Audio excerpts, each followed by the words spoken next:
Ladies and gentlemen, welcome to AFOMP school webinar. Actually, this is the fourth school webinar. School webinar is a little different from our monthly webinar. For the school webinar, we have three speakers, and we will get into more detail into one topic. So today's talk is in vivo imaging and dosimetry for patients QA. And first, I will introduce our moderator today. Is Dr. Jianjian. Dr. Jianjian is currently a professor of clinical medical physics, vice director of radiation radiotherapy department, and a master tutor of Huadong Hospital, Fudan University in Shanghai, China. She received her PhD degree in radiation medicine in Fudan University in Shanghai, China. Her research efforts has been recognized and supported by competitive funding from the Shanghai Municipal Commission of Science and Technology, also from the National Natural Science Foundation on China, etc. He has published numerous articles in leading research journals. So now I would like to hand my microphone to Dr. Chu, please. Okay, thanks, Dr. Jin. Thanks for the nice introduction. Good afternoon, ladies and gentlemen. And I feel it's my great pleasure and honor to be invited by AFOMP. And welcome to the AFOMP School webinar. Today's webinar, we have got three speakers. They are from China, and they may bring us three advanced topics about in vivo image and dosimetry for patient QA. And we also have the Q&A section. So to all audience, during the whole procedure, questions could be put in the chat box. Later, we will collect them and all speakers will join the discussion. Okay, next, let me introduce our first speaker. He is Professor Wang Jiazhou, and he got his bachelor degree in Jianjian University and major in physics. And also he got his PhD degree in Fudan University, major in oncology. And now he is associate professor in Department of Radiation Oncology, Cancer Hospital, Fudan University. And she is the group leader of Medical Physics Translational Research Department of Radiation Oncology in Cancer Hospital, Fudan University. And he also has published many articles in leading research journals. His topic today is in vivo imaging and dosimetry for patient QA. Okay, let's welcome. Okay, let me share my screen.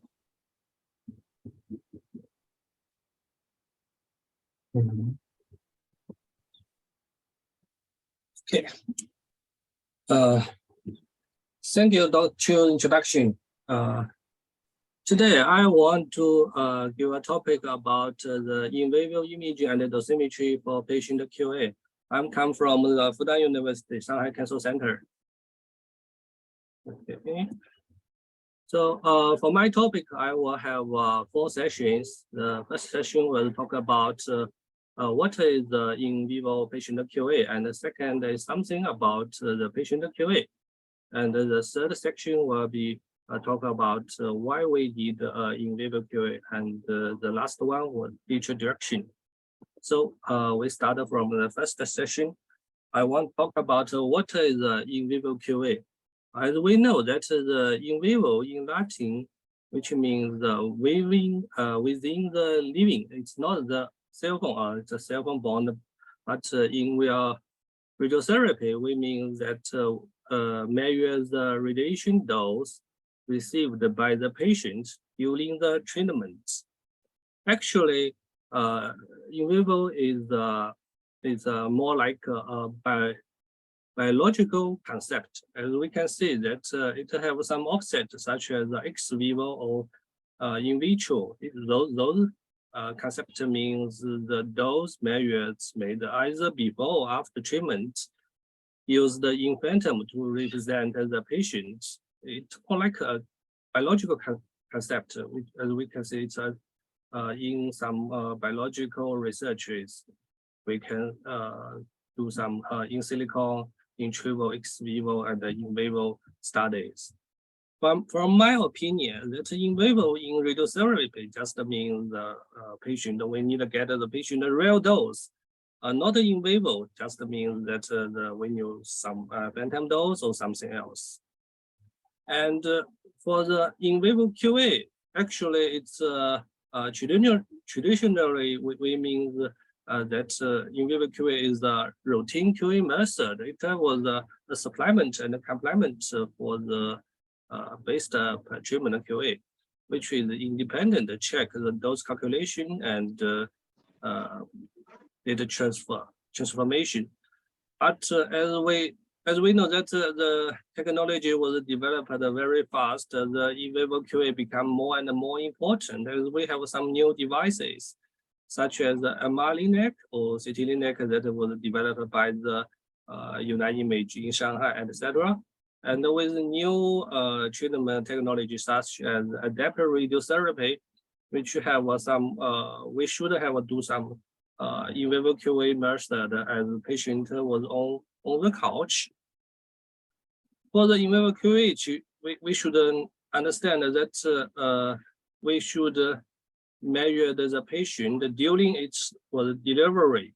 So it's based its measurements, we can divide the in vivo QA into two types. The first type was the real-time dosimeter, that we can have some time information from our in our measurements. And the second one was passive detector, such as TLD and film. We get some accumulated dose from our accumulated dose as we measured. For the real-time dosimeter, we may have some choice, such as a diode, a MOSFET, and a PSD, and iPad, which we will talk more about in this section. But diode, which was introduced in the early 1980s, as we can see, to have a build-up before it the detector, and usually there was looks like these types, and it usually should measure the surface dose, put it in the patient surface, and during patient delivery. It have a difference with those we used for the water tank measurement. This is such is a water tank measurement. Those for the in vivo QA put in the onto the patient surface. And for the diode, because we may measure electron or photon, so it have made two different build-up. It should be worked with electron mats, and may have some characters such as a real-time readout, high sensitivity. And its use is really simple and reliable robustness. So, and the second one was a MOSFET, which was a metal oxider semiconductor field effect transmitter. It's also a semiconductor detector, but compared to diode, it's have some characters. It's very small. Detector is actually very small, so it actually have a very little attenuation, which we can put it onto the patient surface. Recently, more and more used for the surface dose measurement is PSD. It's a plastic scintillation detector. This is a standard image is PSD. It's actually a little extensive device. So for the in vivo QA measurement, for those three types detector, we do our in vivo QA workflow more like this. We first calculate the surface point dose in the TPS and measured at the best fraction when patient was delivery, and compared and measured the dose and after not after the next fractions, and compare to the more is compared to the fractions delivery. Usually the difference between the delivery and the TPS calculation may have a large deviation, but normally those device was measured on the patient self-response, and it usually as a safety procedure may have a large deviation between calculation and delivery, as I mentioned, and those device may have some beam direction sensitivity. You should to put the right direction before the measurement. For the fourth device, which we may mainly focus in this topic, is iPad. Actually, it's right now it's a common device in the LINAC, as we know that for the Electa variant and the United Imaging in Shanghai, we all have a iPad device which can be received the MV photon signal, and usually it's made by atmosphere silicon, and it is a real-time detector. At the beginning, the iPad is designed for the image requirement. It was not designed for the dose measurement. And during its measurement, it actually received the signal frame by frame and use some algorithm to accumulate the signal or do some average the signal. And at the beginning, it mainly used for patient setup and correction for checking. After it was developed, use the iPad for those measurements actually have a long history, as we see in this published in 2000 and 2003. It's about 20 years ago. They already used this device to measure the beam profile, beam outputs, and the actual beam, profile, and some this is I think it's dose rates. Actually, they already be used to measure a lot of things. And after that, many papers have been published and do some corrections for the iPad for those measurements, and so for such as the this is the pixel sensitivity variation corrections, and this was for the country-seek corrections. Those corrections will make the iPad for those measurements more accurate. And using the iPad for in vivo QA actually have we mainly have two ways to do those measurements. This was get from the Green Journal. This picture was get from the Green Journal. As we can see, we may have two ways to do the iPad in the measurement. This is the method A, which have nothing between the source and iPad. This is the method C. This we may have a patient or phantom between the source and the iPad. Actually, this type that we put iPad in between the source and the patient, it have some commercial device, such as I think it's IBA Dolphin, but actually it's not in our this topic. So for the method A, that actually is a treatment parameter QA. It's not we want to measure the treatment parameters. So it depends on patient, because we have no patient between the source and the iPad. Actually, it's related to the dosimetry and the geometry character. So the linear accelerator And it can be used as a machine QA, which we can measure some field flatness, symmetry, solute output, the leading error rate, or do some radiation light field consistency, etc. And for patient QA, if we use this method for patient QA, we actually have three comparison method. Depends on where we compare the dose. If we can have compare the dose at the level of the detector, so this level, or reconstruct the dose inside back and reconstruct the dose back into the patient, or reconstruct those back into the phantom. And we may have two choice, such as a 2D or 3D for the patient QA. That is a two choice. Very common device we use for APT QA is the variance dosimetry. We may all have familiar with this device. It was used 2D comparison, as we can see that we use TPS to calculate the dosimetry for dose at the APT level, and use the iPad to measure the dose and compare those to those distribution.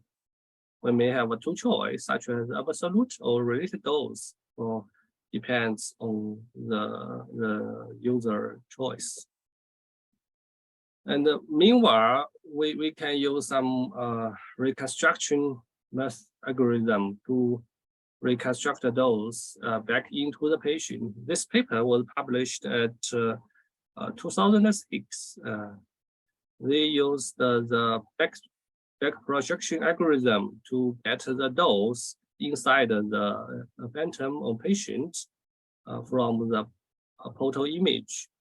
Actually, it's for this method A, as I mentioned, method A, it's not a real in vivo measurement, as we have no patient information between in this measurement, and so it's a patient independent. We do not and cannot be accurate to infer the real patient delivery dose. Maybe patient have a large anatomical deviation, but use this measurement we cannot to get those information. Actually, it's can be defined as a per-treatment QA. And for the method C, we can put phantom or patient between the source and the iPad.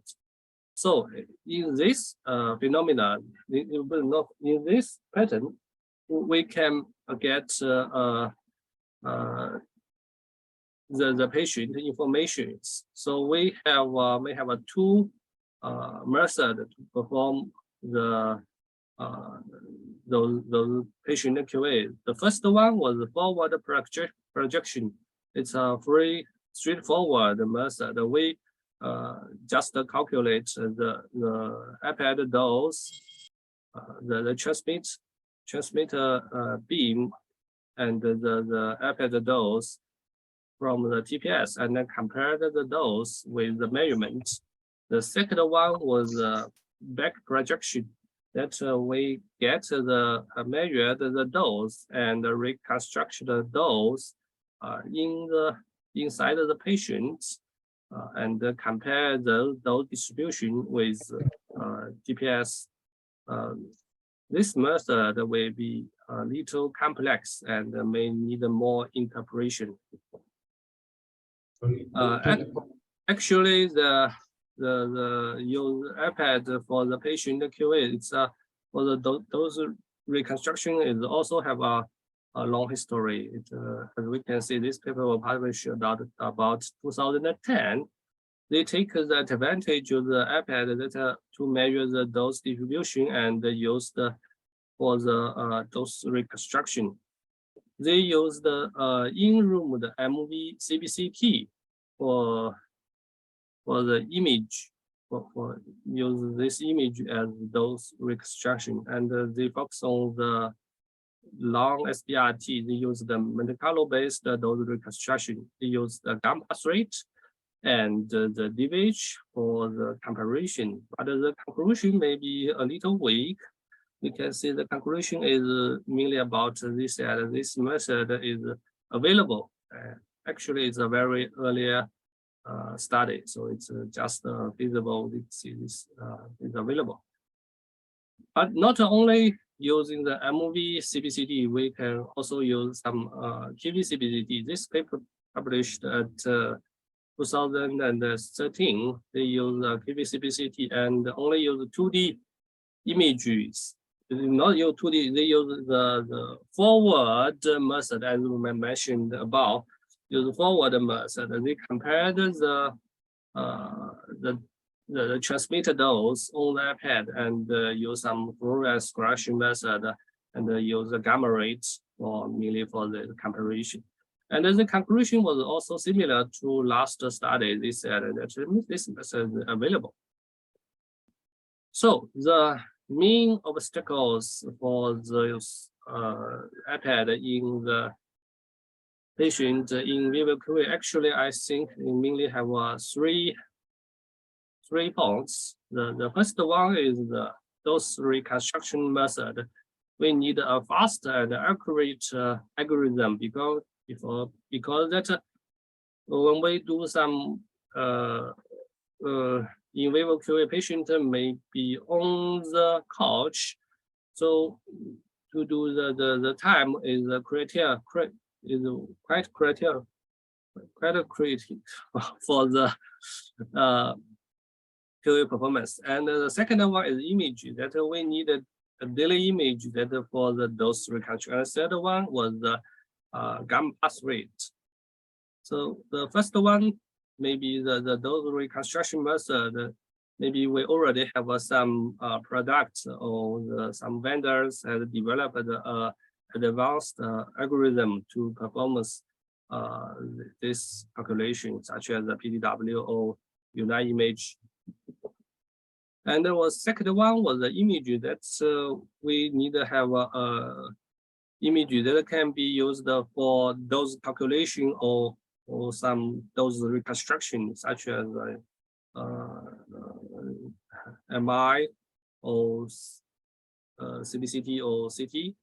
But for the MR on the CBCT, we may need some fraction or the image synthetic to get the stable the cost of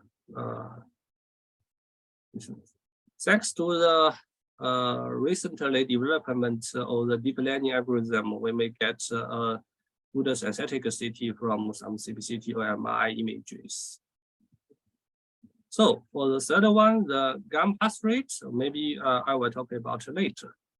So I will separate this part. First, the in vivo, which we means measure the radiation dose received by the patient during treatment. And they may have some method that can perform an in vivo QA in radiotherapy. And iPad was maybe it was the most potential method to do this. And they may still have many issues we may need to be addressed. The second section, I want to talk about something about the patient QA. So why we needed to do the patient QA? In my opinion, that the reason we do the patient QA is that we don't trust the LINAC, or no, we don't trust the TPS. For the LINAC, the delivery area may happen for the MLC deviation or gantry deviation and the ion chamber deviation, etc. Actually, those items have already been checked with our routine machine QA items with some weekly and QA. We already check those items when we do some weekly or daily QA. So what we want to do is actually we want to prevent it happen. It may happen during the delivery. So if we want to solve this problem, maybe in vivo is a good solution. And the second one for the TPS calculation, TPS as we know, the TPS maybe have some calculation error for the small field and the heterogeneity correction or leaf leakage. But as we know that the development of the algorithm, those calculation algorithm will go and go. That's from the pencil beam to the triple C and the triple A and to Monte Carlo. Those calculation deviation has become much smaller. But as we can see, this paper was published by the Iraq group, that Houston Iraq group. They used the phantom sent to the institution and asked the institution to perform patient QA and send back the data. And then they compared the data and compared the data with the results of the institution. They have found that institutions patient specific MQA does not predict the unacceptable patient plan delivery rate. As we can see, this is the detail of the results. They have found that a lot institution QA past the plan was failed by Iraq analysis. So it's maybe we should to notice that this. And another paper published by this group also to analyze where the deviation come from. They have found that the major deviation was come from the TPS modeling, and actually it's not from the beam calculation or something else. It's from the commissioning part. And also have some people have published talk about the gamma pass rate with the clinical concern about the index. They have found the correlation between the gamma pass rate and the clinical concern index was correlation was weak. And another published manuscript study have published that there was two different plan and measure the gamma pass rate. They have found even this plan was much more complex than this one, and they have a hypothesis that for those very complex plan, they may have a lower gamma pass rate. But in this study, they have found even those two different types of plans may have a similar gamma pass rate. And Zhang and etc. also have investigated that try to investigate the clinical concern index with the gamma pass rate. They have found the correlation also quite low between those two indexes. This is the x-axis is the gamma pass rate, the y-axis is something we may consider during treatment planning, such as this is spinal cord maximus. This is CTVD 95. Meanwhile, they also use the commercial product that 3D image to do the correlation analysis. They have found the correlation between the predicted spinal cord deviation was coincidence with the consistence with the actual dose deviation.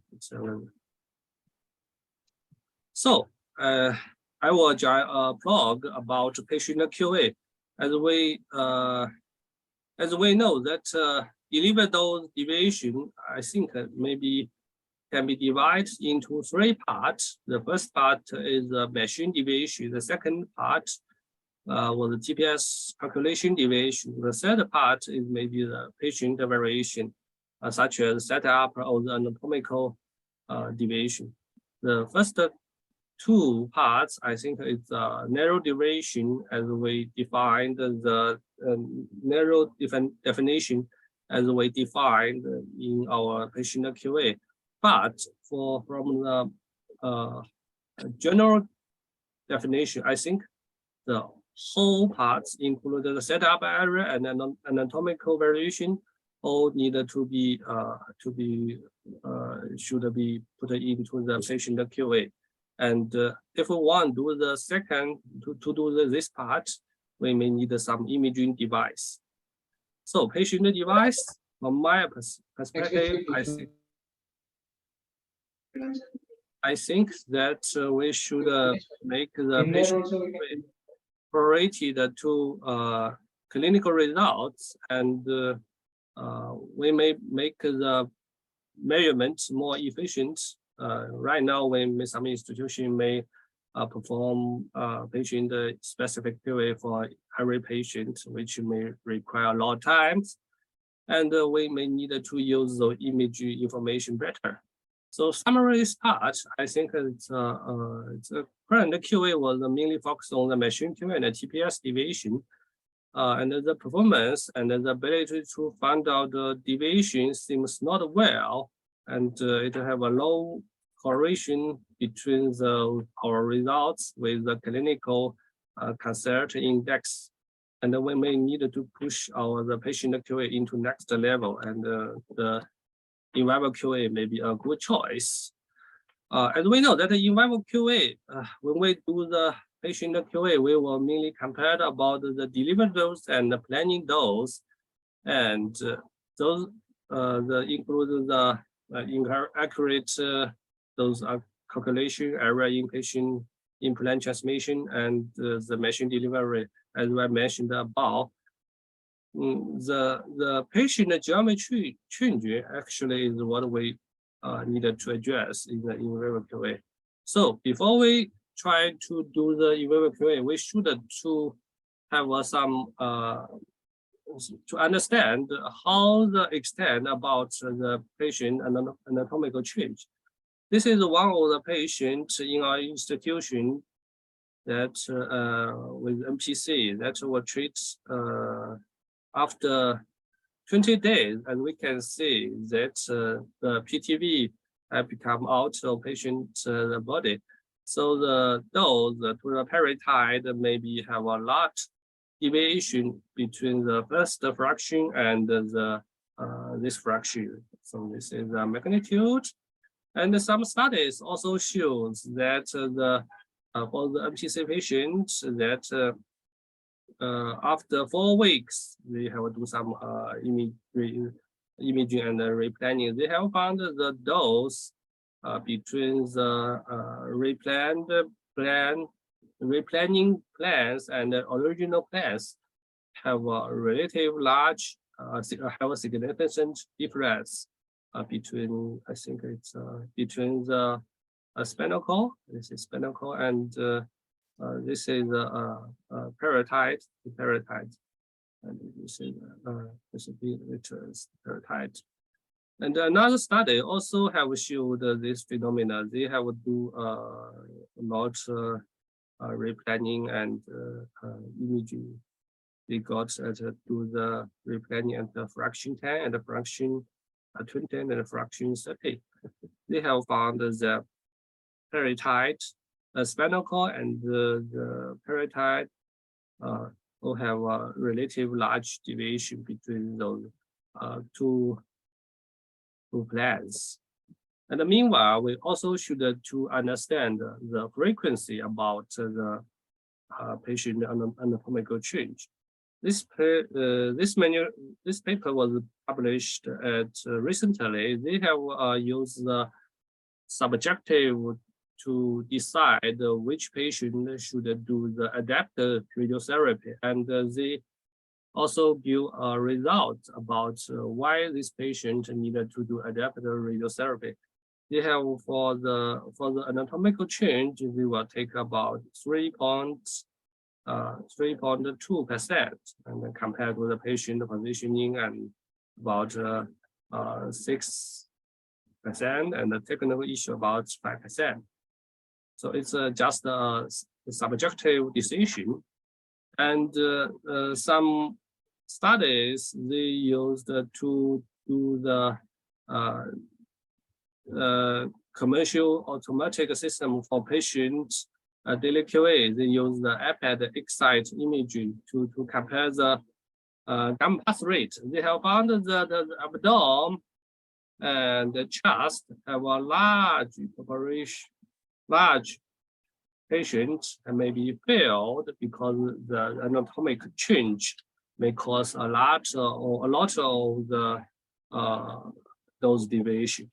And in our study that this is one of our studies that published at 2022, that we also have found that we have to do some area to divide the the area into the two parts, into the including the anatomic and the delivery area. We have found that the anatomical area maybe take the most parts of the patient, those deviations. So meanwhile, as we know that recently the adaptive radiotherapy become more and more hot due to the new device, and the patient QA actually can be connected to the concept of the adaptive radiotherapy. As we know, adaptive radiotherapy may be a closed loop radiation treatment process that treatment plan can be modified using the systemic feedback or measurement. The physician or physicist want to improve radiation treatment. Compared to the adaptive radiotherapy, for the patient QA, actually we want to do is the delivery dose is equal to the planning dose. But for the ART, we want to adjust the plan during the treatment course. And this is not just want to the delivery equal to the planning. Maybe we can do some better adjustment. So the adaptive radiotherapy decision making may be decided by the functional imaging, clinical imaging, or anatomical variation. And between those results, I believe the anatomical variation was what we same as what we do in the planning QA. And meanwhile, this is a typical workflow of the online adaptive therapy that the patient was treated on the couch. As we can see, they have a step about the patient QA. It will be great, very important when we do use the MR-Linac or CT-Linac and some ESOS device.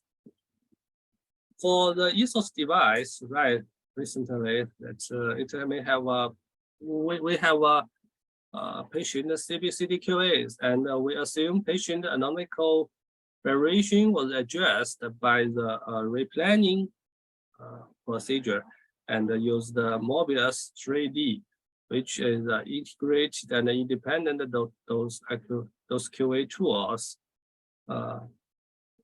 Because we do not actually measure the dose to the patient, we will trust our machine. A study have compared this Mobius results with the actually measurement. They have a conclusion that a patient measurement for the patient specific QA may not be necessary for every online adaptive treatment variation. But in my opinion, we may be maybe more careful about to do this. So we compared about the traditionally QA and the in vivo QA. We can see that for the traditionally QA, we can check about the inaccurate dose in those calculation and the area implant transmitter and the machine deviation. But for the patient geometry change, the traditional QA cannot do this. for the in vivo QA, we can perform all those checks. So summary this part, why we need to in vivo QA? In my opinion, use the in vivo QA, we can detect mainly the major reason is we can detect the patient geometry change.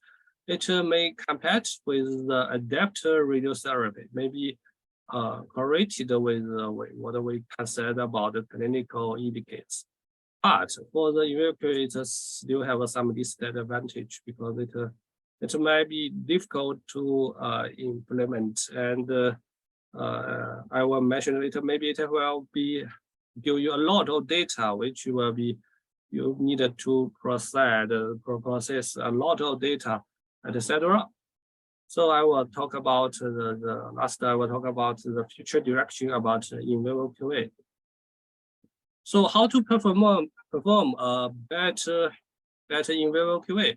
First, you need a machine to do it, such as machine is which you need I believe you may need a iPad device and online image device, such as CBCT, CT, or the MRI.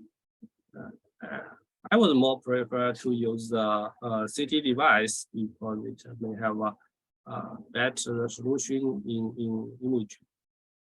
And for the data analysis, because if when we perform the patient QA, we may have two CTs, the planning CT and the delay CT. There were two CTs, and if a patient do a lot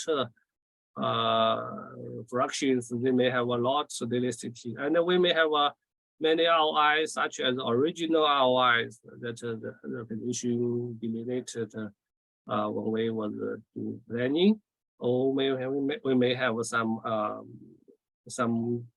ROIs on the patient's daily CT, or which may be adapted from the original ROIs, and we may have some those distributions, such as we can calculate the direct from the plan to get a forward dose distribution, or calculate from the iPad to get a backward dose distribution, or meanwhile also have some accumulator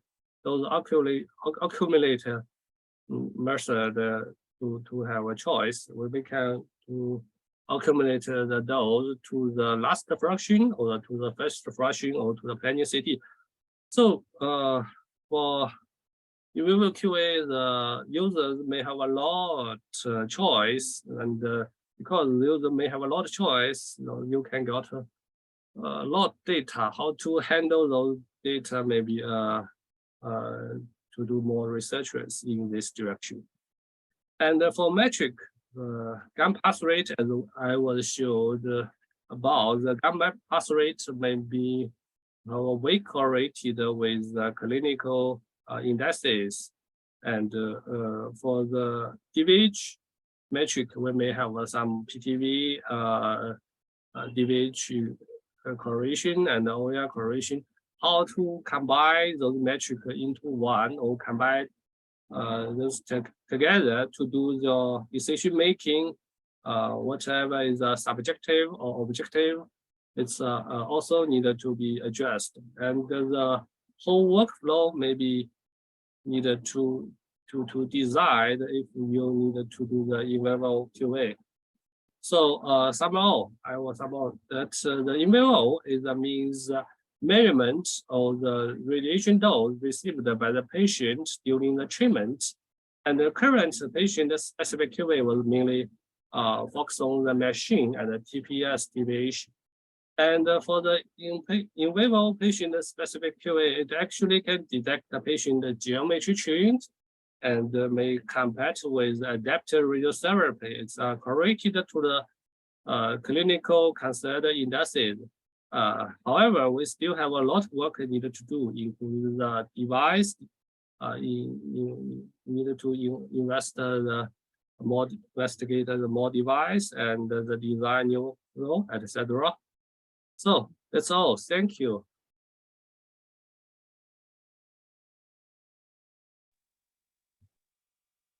Okay, Thanks, Professor Wang.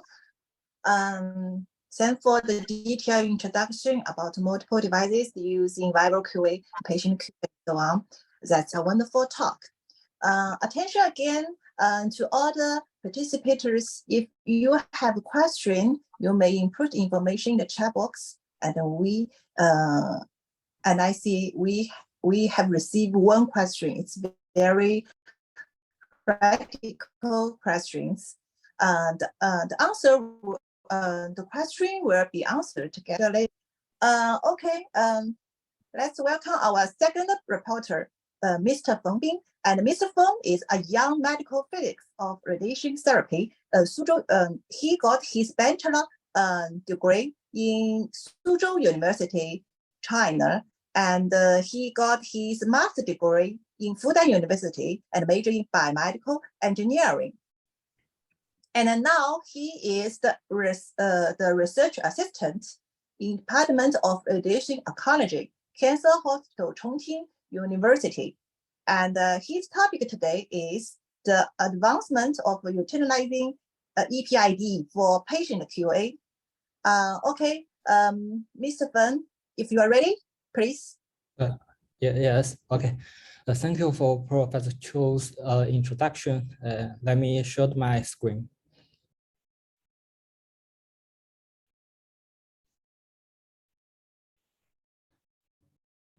Okay.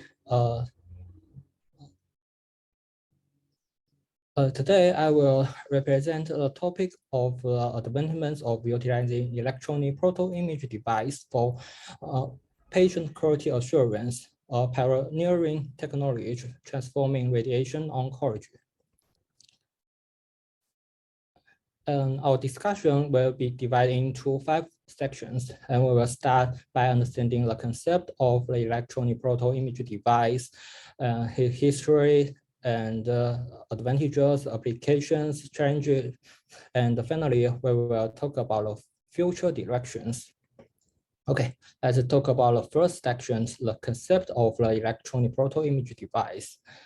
Electronic proto-image device is a medical device using in radiation therapy, primarily for validating the treatment errors and dose delivery.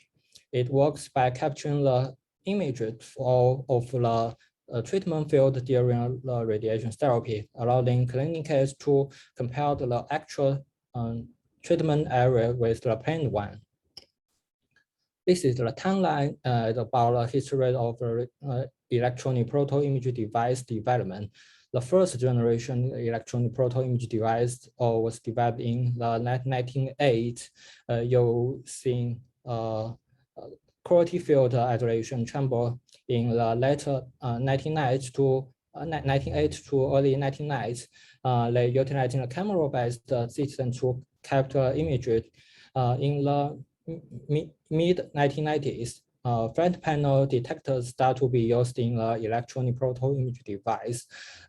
This device used atmosphere silicon materials to develop the development of and incorporation of electronic proto-image device into the routine workflow of the radiation therapy enable the advent of image-guided radiation therapy. Electronic proto-image device were further advanced to not only verify the position of the patient and the radiation beam, but also to verify the dose delivered to the patient. This technique is known as electronic proto-image device-based in vivo dosimetry. At the 2020s, with the development of the computer scientists, electronic proto-image device-based proto-image can improve treatment planning and delivery in clinical. Okay, let's talk about the types of the mainstream electronic proto-image device. The first type is the camera-based electronic proto-image device. It's well short for absolute dosimetry, and it has excellent response stability, the response characteristic, fast readout, and lack of squelching. The second one is the atmosphere silicon electronic proto-image device. It's original designed for patient setup verification. It's also suitable for dose verification.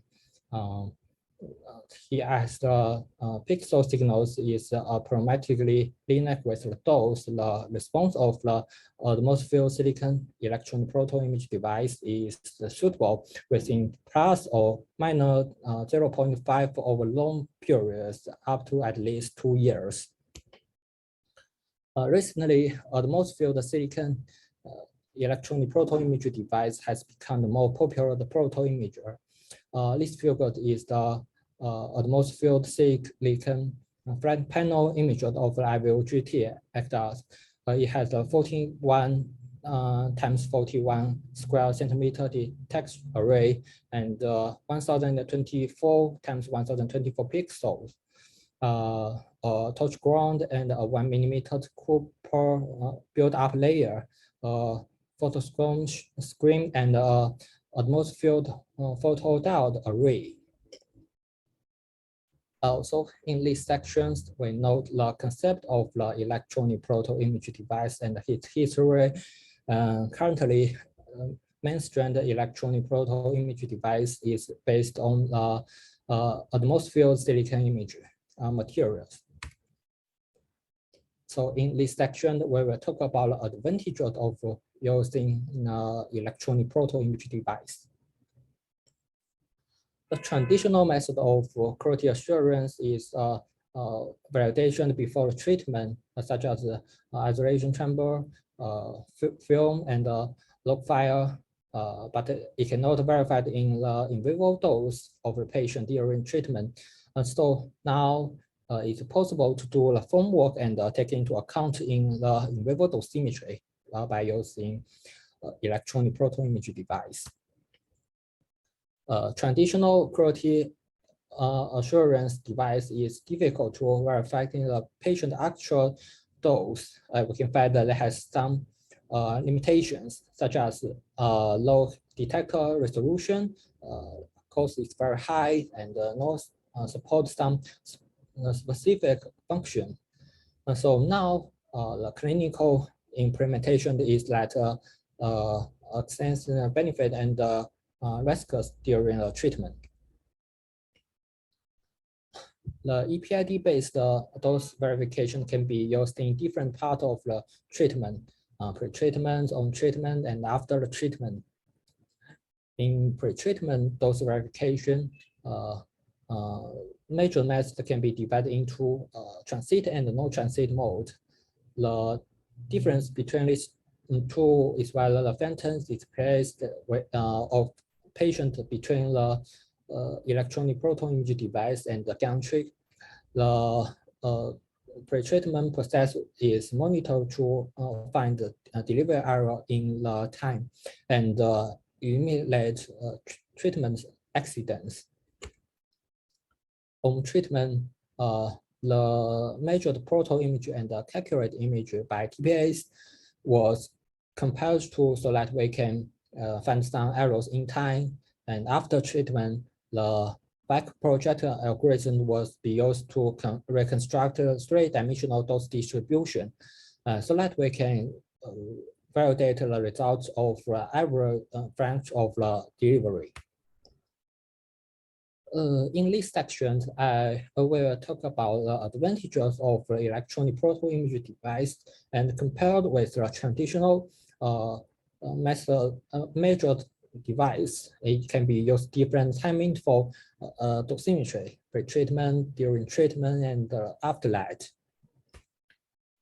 Okay, let's go to the next sections. I will introduce some applications about electronic proton image device.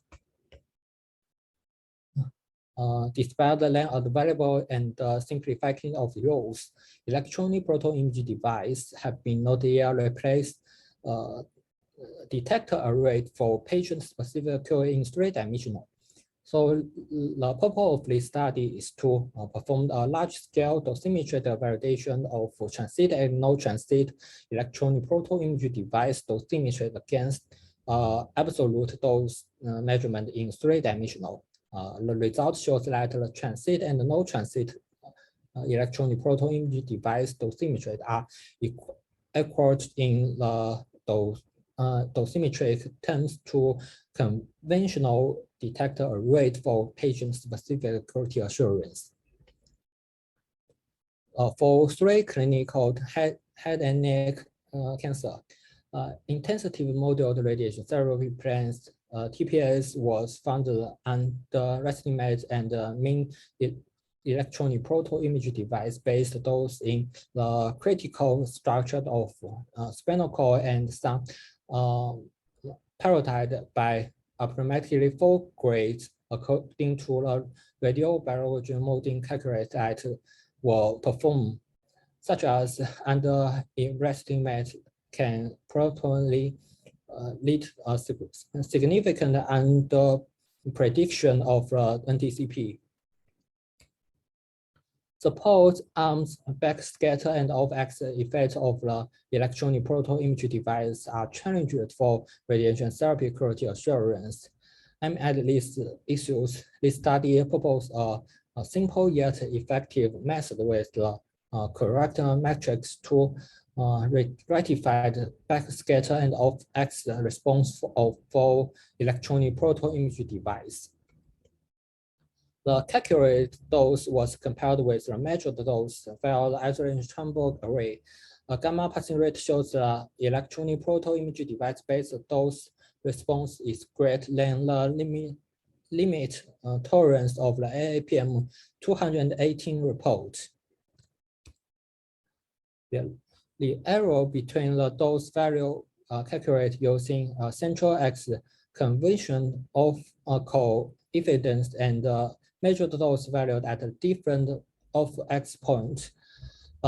Experimental results shows that verification this method has accurate correction electronic proton imaging device and convert pixel values into absolute dose values such that electronic imaging device has efficient radiation therapy dosimetry tools. To qualify the error detect power of the new treatment delivery error detection method, the method verification monitored unit resolved beams are permitted using real-time electronic proton imaging device. The high error detector sensitivity and the low FPR makes the opportunity tracked electronic proton imaging device error detection method will be short for pre-treatment and during treatment beams delivery quality assurance. The opportunity track is the one part of the Swiss error detection scheme, which is providing the reduced error testing for multiplied error model, including no aptitude real-line error. The error detected at 1% of beams delivery make the actual track potential candidate for quality assurance of online adaptive radiation therapy or other situations in which pre-treatment delivery quality assurance in practical.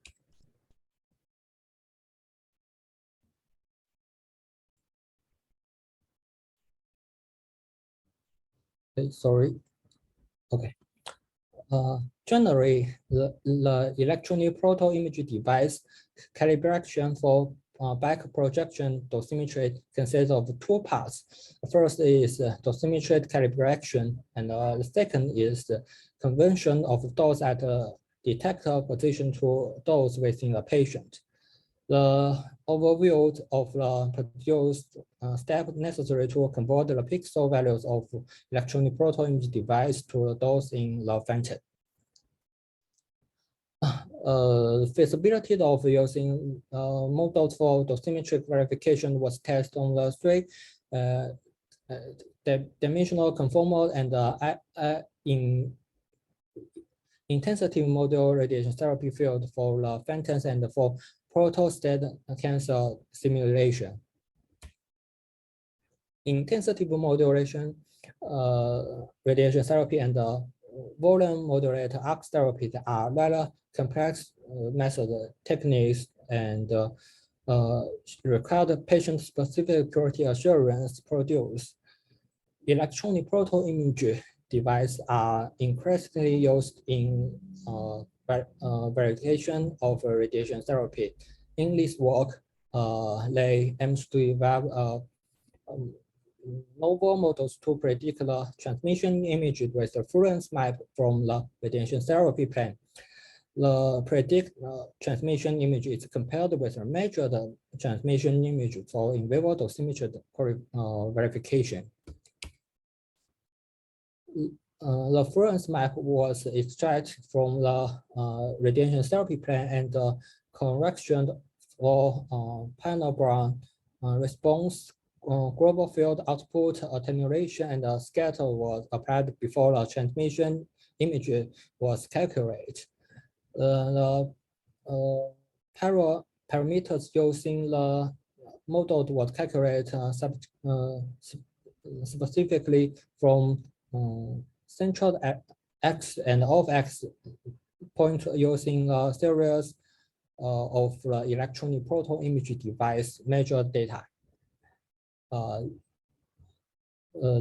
In conclusion, they have developed an accurate and straightforward electronic proton image device-based quality assurance models so that they can potentially to be used for in vivo dosimetry dose verification of intensive model radiation therapy and volume model arc therapy. Through initially development for patient setup verification, electronic proton image device shows also useful dosimetry characteristics that have made them suitable for implementation for in vivo dosimetry verification solutions. Typically, electronic proton image device-based in vivo dosimetry assessments are performed by combining data for all frames achieved by during delivery. Time-resolved analysis refer to assessment using subset of frank or cumulative frank signals. These frames can be grouped according to a time control point and gantry angle. Offline assessment is performed after the delivery and can be performed using both time-resolved and no time-resolved methods. Online assessment is performed in real time using time-resolved analysis so that assessment is made before the total dose has been delivered to a patient with aims to interpret treatment. This study presented a successful clinical implementation of watchdog implementation, independent system to verify external beam radiation therapy in real time using electronic proton image device. The frame stream is synchronized to the predict image and evaluated using the gamma comparison. In vivo dosimetry is an essential element of the model radiation therapy because it provided ability to catch treatment delivery errors, access in treatment adaptation, and record actual dose delivery to a patient. This prototype system is for the real-time dosimetry was designed not only with the aim to perform the dose verification faster than the frank rate of electronic proton image device, but also to immediately hide the lineage in case of serial delivery errors.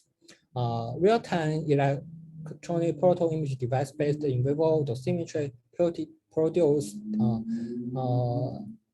performed for the all fractions for treatment and complementary to the more sensitive offline electronic proton image device based in vivo dosimetry method use the detection of the smaller error. This table shows the processing time of proto image for online dosimetry. For electronic proto image device-based dose reconstruction, this system emulates point dose or dose distribution within the patient model from the measured electronic proto image device. When the patient model is CBCT scanned acquired immediately prior to the treatment, then the dose is emulate of the delivery dose for that treatment fraction as the account for anatomy of patient before delivery. Planned and in vivo dose distribution shows the excellent agreement and main cost deviation was guessed pocket in the rectums. The evident in the CBCT scan and in electronic proto image device, the treatment image. This research is about the detection and correction for electronic proto image device and the Jianjian during delivery using cine electronic proto image device image. Presented a comprehensive study on the compared effect of gantry and electronic proto image device sank during arc therapy. They also proposed a simple measurement method to qualify this shift with not need specific maintenance of device. The result shows the study is very reproducible over the period of the experiment, and maximum difference among the set of measurement at less than 0.2 millimeter, which is smaller than electronic proto image device pixel size. The study also found that combined gantry and electronic proto image device sank in both directions, change with the gantry angle. They also developed a pixel-based image registration algorithm to mathematically map each image to reference and correct the effect of electronic proto image device and gantry sanks in two separate transmission steps. The result shows a significant improvement due to corrections at each angle. So in conclusions, they study provided a large number of information about the system's characteristic during arc and proposed a solution for accurate pretreatment verification of MRT planes. Verification of the mechanical isocenter position is required as a part of a comprehensive quality assurance program for SBRT treatment. Several techniques have been proposed for this purpose, but each of them has some drawback. So in this paper, a new efficient and a more comprehensive method using cine electronic proto image device has been introduced for automatic verification of the isocenter with sufficient accuracy for SBRT. The result shows that the comprehensive method introduced in this study use cine image has a highly accuracy, faster and independent of the observe. It takes gantry angle and suitable for pretreatment quality assurance of the isocenter for SBRT.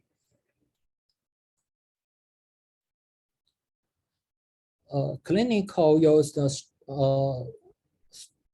threshold classification method for detecting error lead loss of information and cannot be used for identifying cause of error.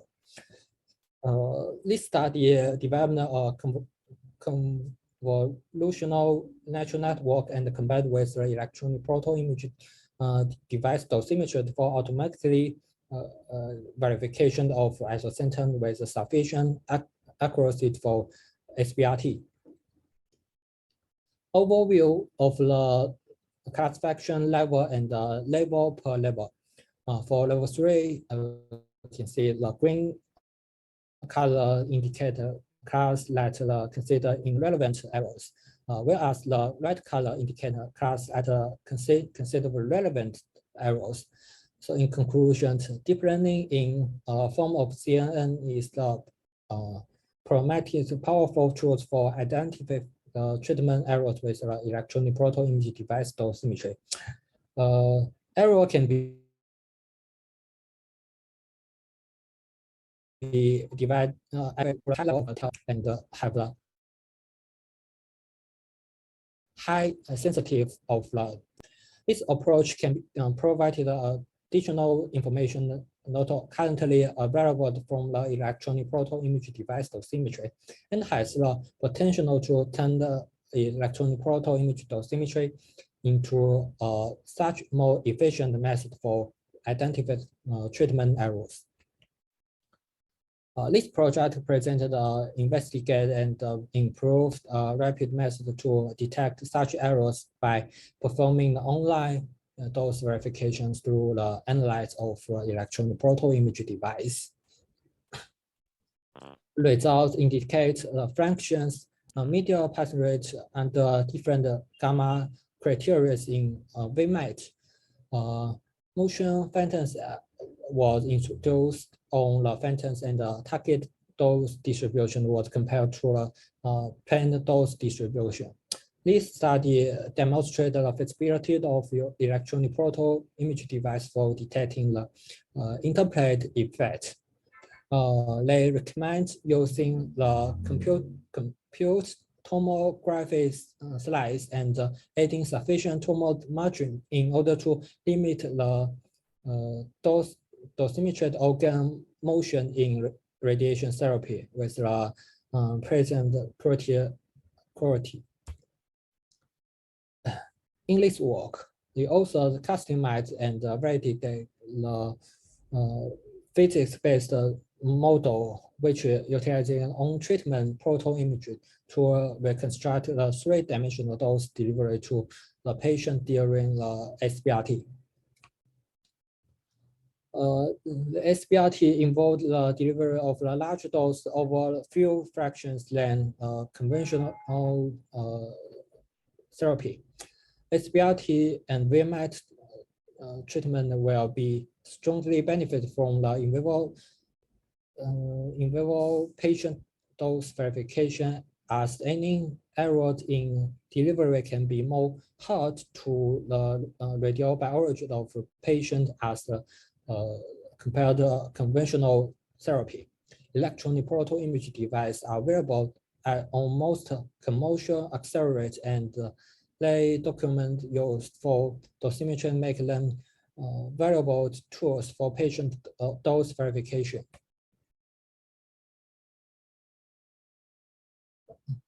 This work presents a model-based technique to compute full three-dimensional patient dose reconstruction from on-treatment proton imaging. This study was applied to the phantom and patient data set, as well as for dynamic intensive moduled radiation therapy and voluntary modulate arc therapy delivery techniques. Results indicate that electronic proton image device-based dose reconstruction algorithm presented in this work is suitable for clinical implementation. The results shows that electronic proton image device-based dosimetry can replace this dosimetry device for field by field and isocentron IMRT pre-treatment verification.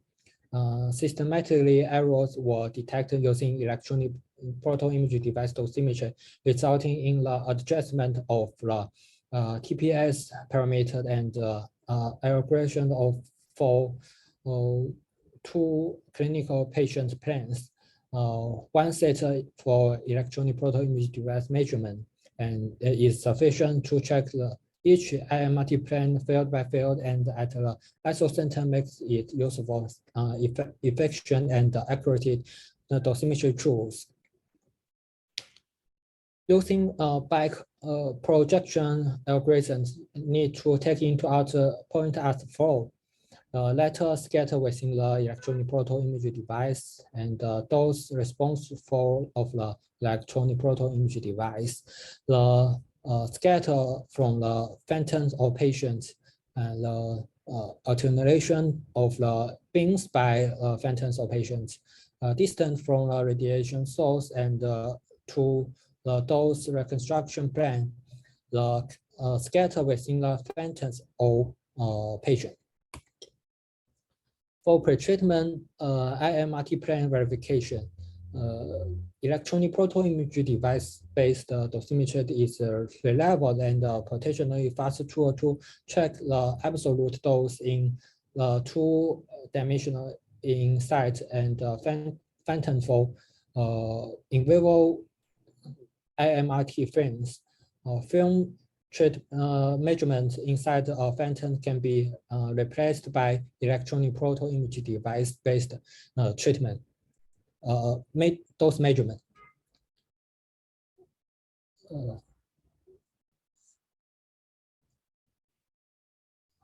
Accurate drug position during modern delivery techniques is essential for precise delivery for the desired dose distribution. Novel method has been developed and automatically extract collimator jar position from transmission sent electronic proton imaging device.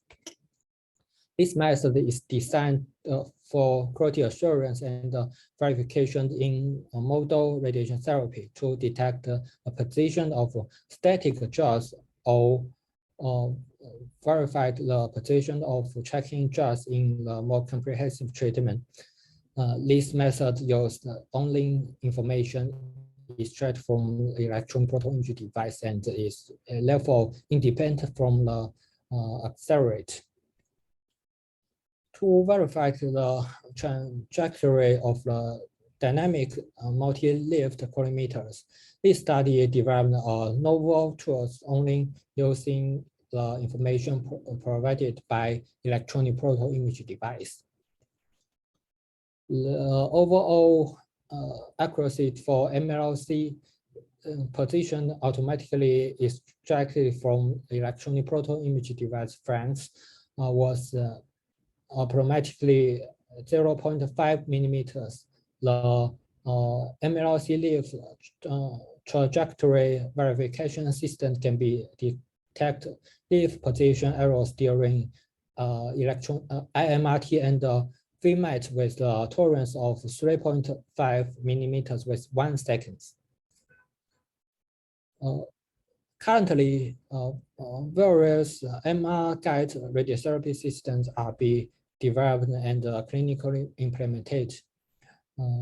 Independent dosimetry verification is highly desirable. So in this study, we also adapted their electronic proton imaging device-based dose verification system for use with MR-Linac.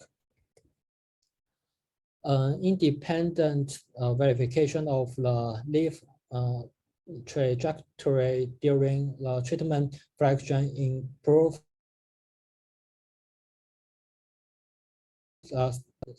speed delivery.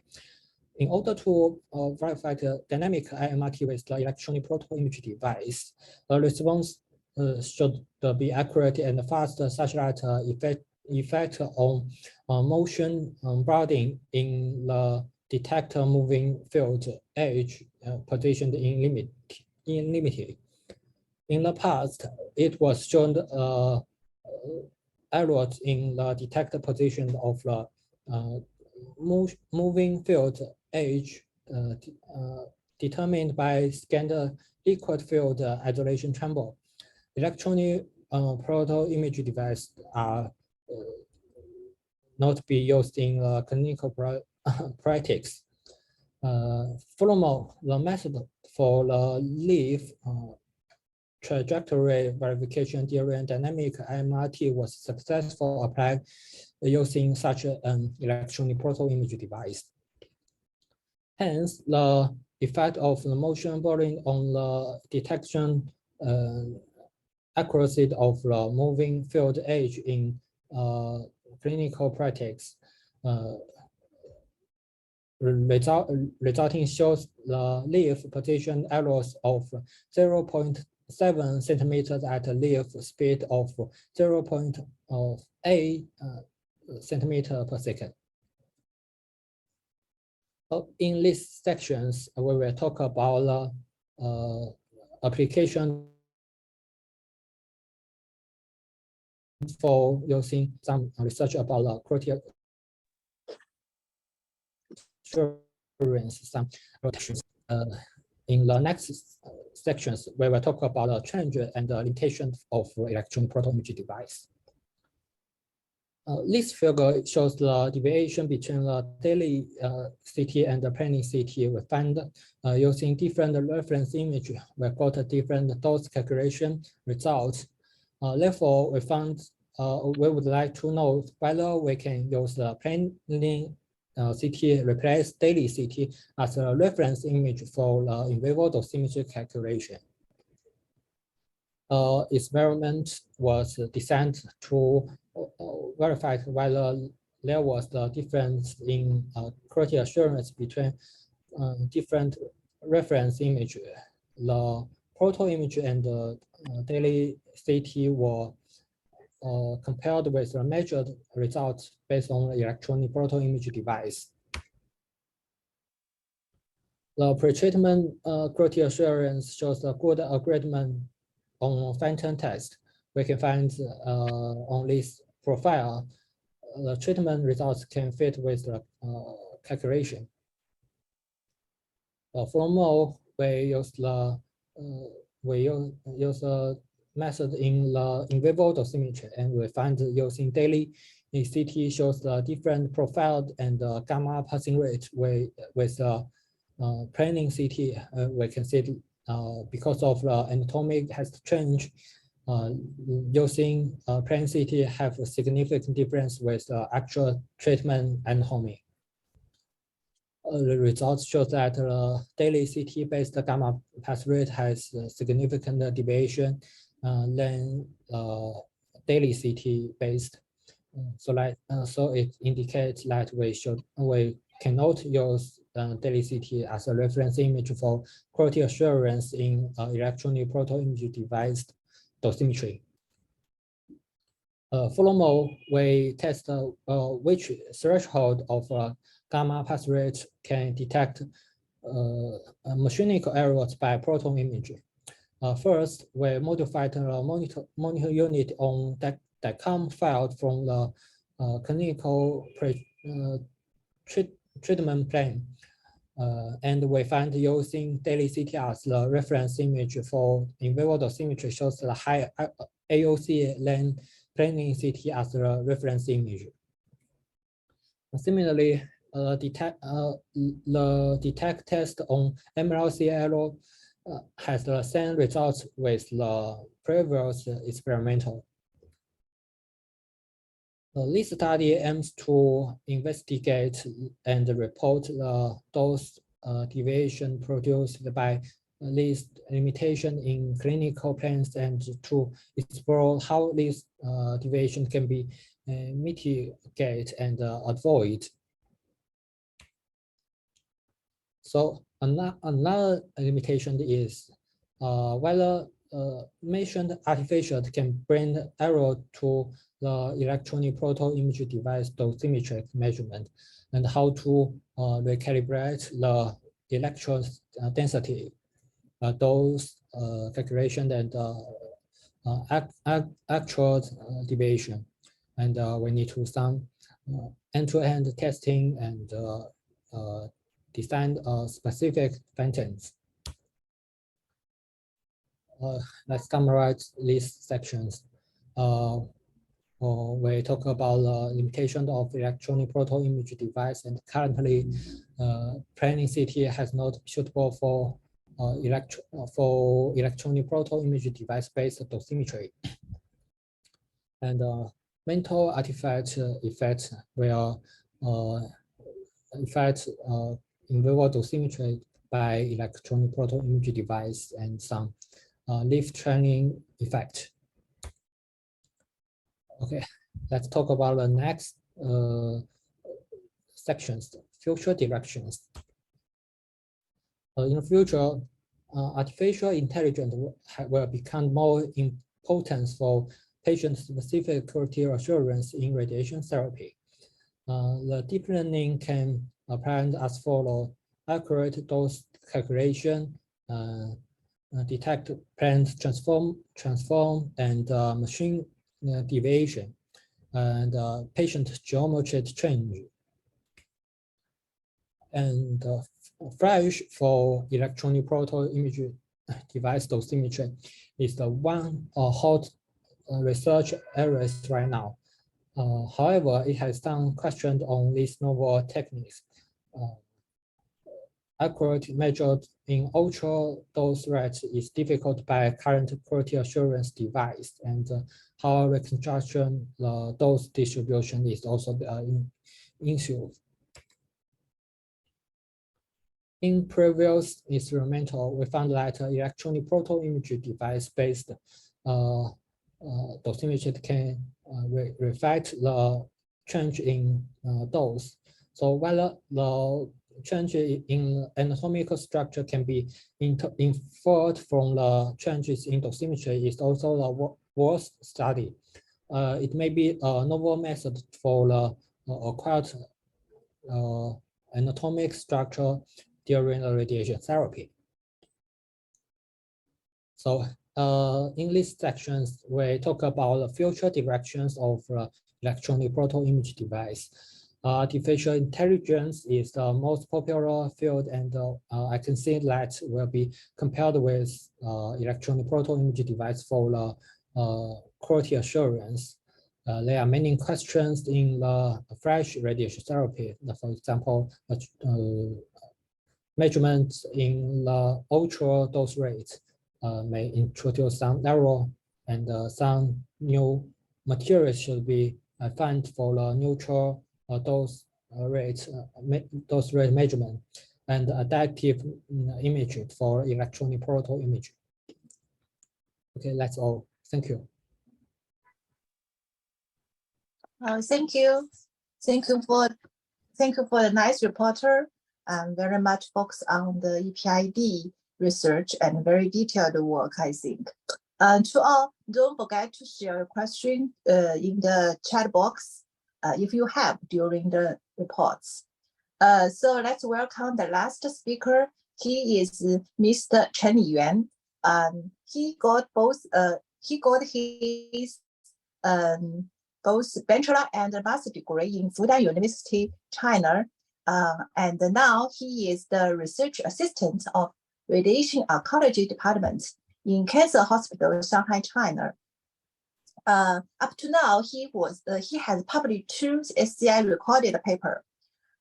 Today, his topic is adaptive radiation therapy stages and patient QA. I think it will be a very interesting report. Please. Oh, okay. Thanks for Dr. Chou's introduction. I'm so sorry to be late because I made some technical problems in attending the meeting. It's fine. Okay, now I will start my report. Hello, everyone. Today, the title of my report is Adaptive Radiation Therapy Strategies and Patient QA. Here, the patient QA is also related to the AIT. And my report is divided into 4 parts. The first is ART strategies. The ART means adaptive radiation therapy, which was proposed by Professor Yandy in 1997. And the definition of ART is that the treatment plan can be modified using a systematic feedback of measurements during the treatment course. And the aim of ART is to address patient-specific changes, such as systematic changes, the weight, tumor, and organ geometric changes, and the biological response to the radiation therapy. And another changes is stochastic variations, such as organ deformation, feeling change, and patient's respiration and peristaltic motion.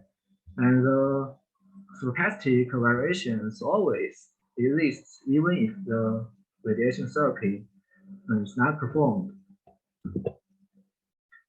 The next is the classification of ART, and the classification methods can be very much.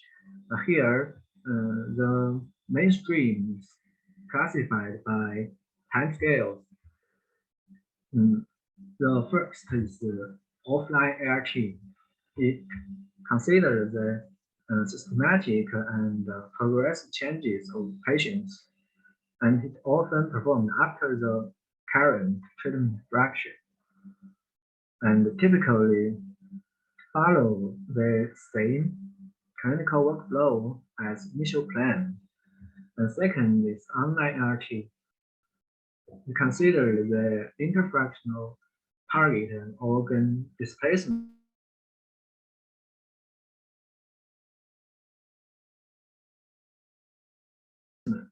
particularly in the and neck cancer and pelvis.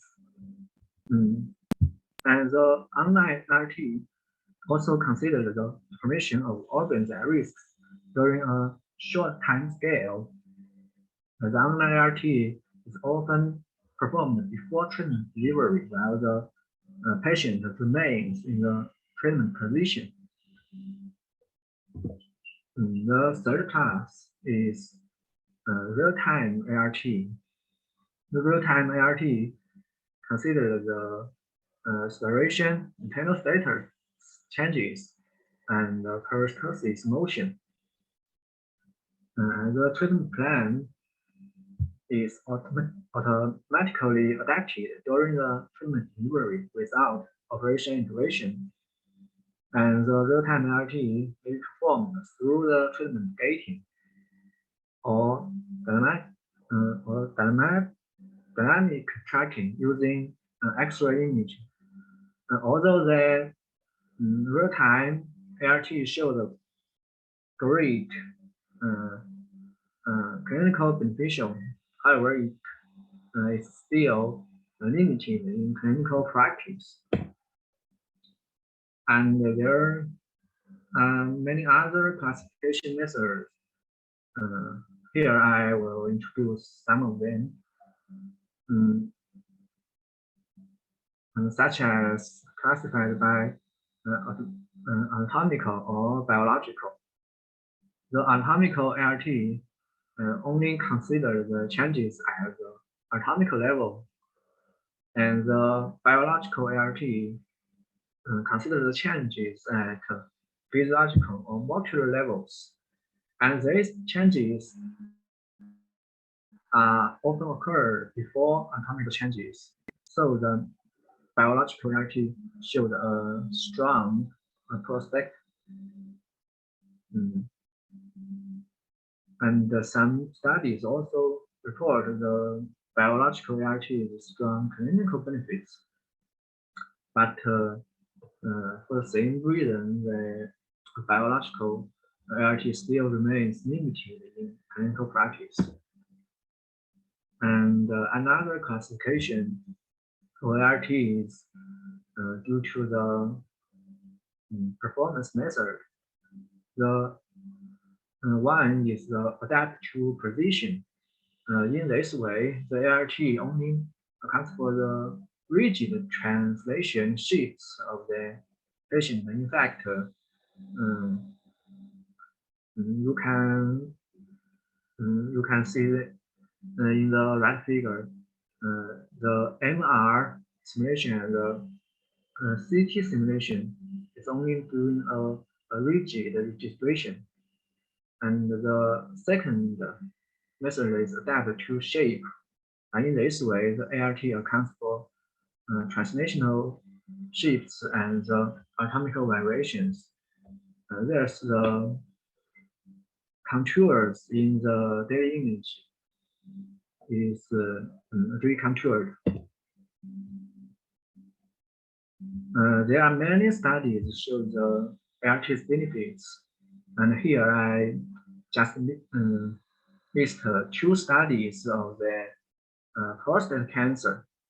Here in this study, the patients were divided into 2 groups, and for group 1, the ART, the adaptive strategies for rectal wall protection was performed. For contrast, we can see that the significant difference between group 1 and group 2 has been showed in the chronic rectal toxicity. And in another study of prostate cancer, the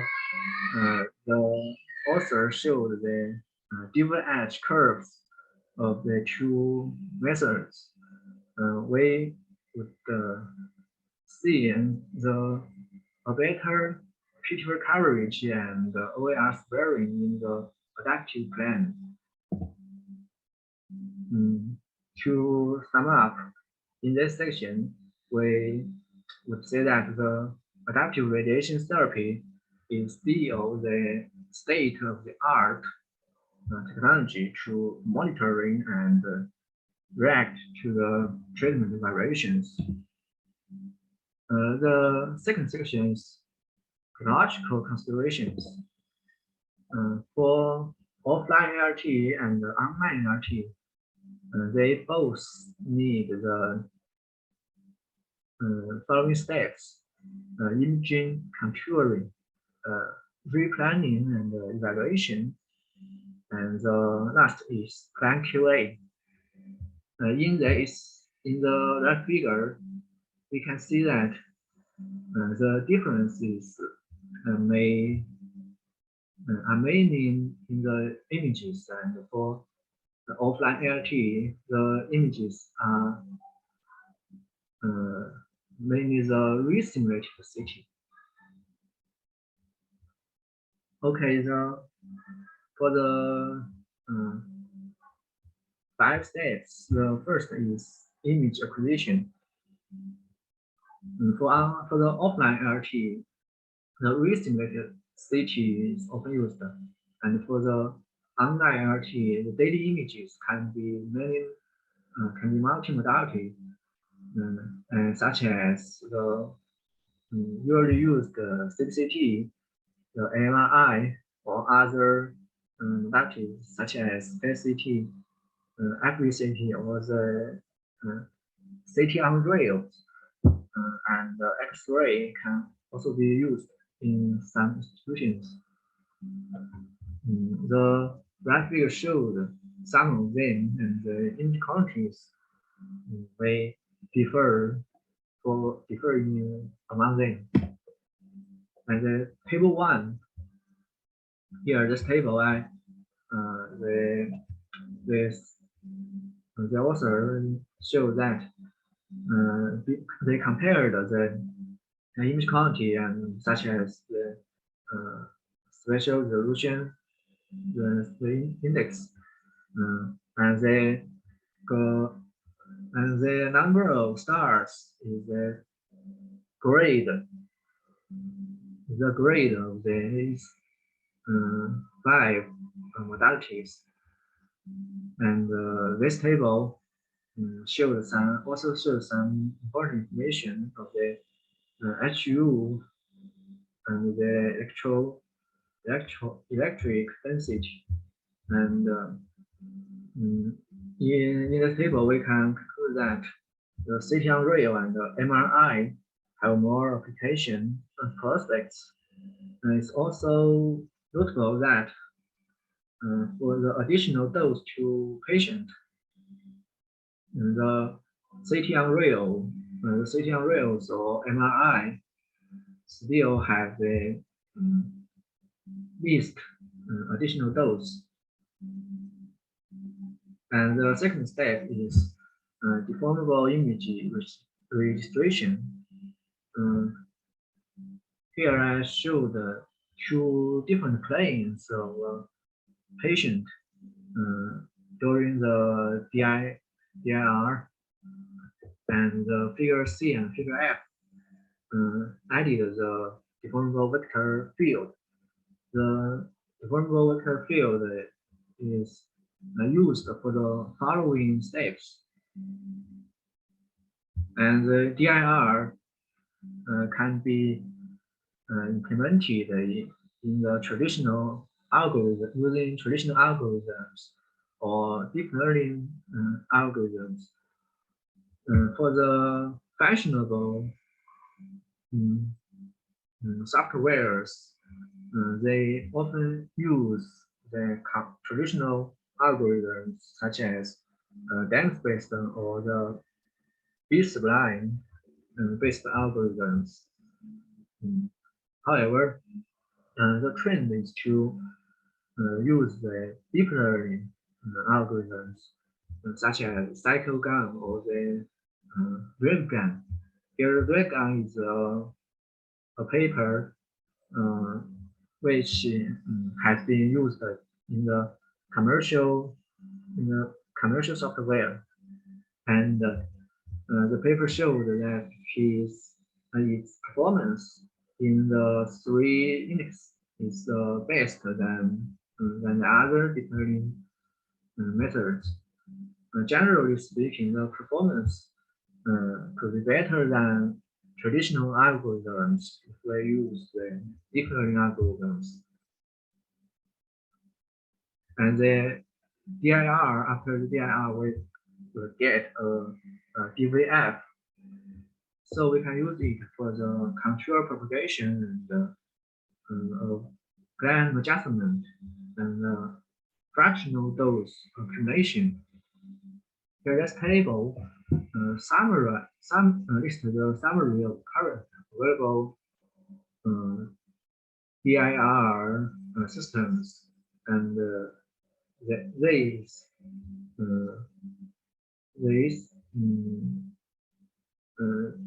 uses in the clinical practice. We can see that for online RT, most software still don't have this function. And for deformable image registration, it reduces the DVF, and it can be used for the following steps. So if the DIR's error is large, and the error can be propagated to following steps. So the DIR accuracy is very important, and it's mainly based on the image quality of the 2 input images, and also it's depending on the accuracy of the DIR algorithms and the parameter selection. Or after the DIR algorithm, some manual adjustment may also be added. Generally speaking, in many studies, they showed a wide range from 1 millimeter up to 10 millimeter of the DIR accuracy, and it depends on the disease site or GR algorithm. So how to evaluate the DNR accuracy? Some studies calculated it in 9 variables, and they are listed in the right table. And also the AAPM task group 132 provide guidelines for the DIR, and they provide some quantitative metrics, such as the targeted registration error, the mean distance to agreement, or the dice coefficient.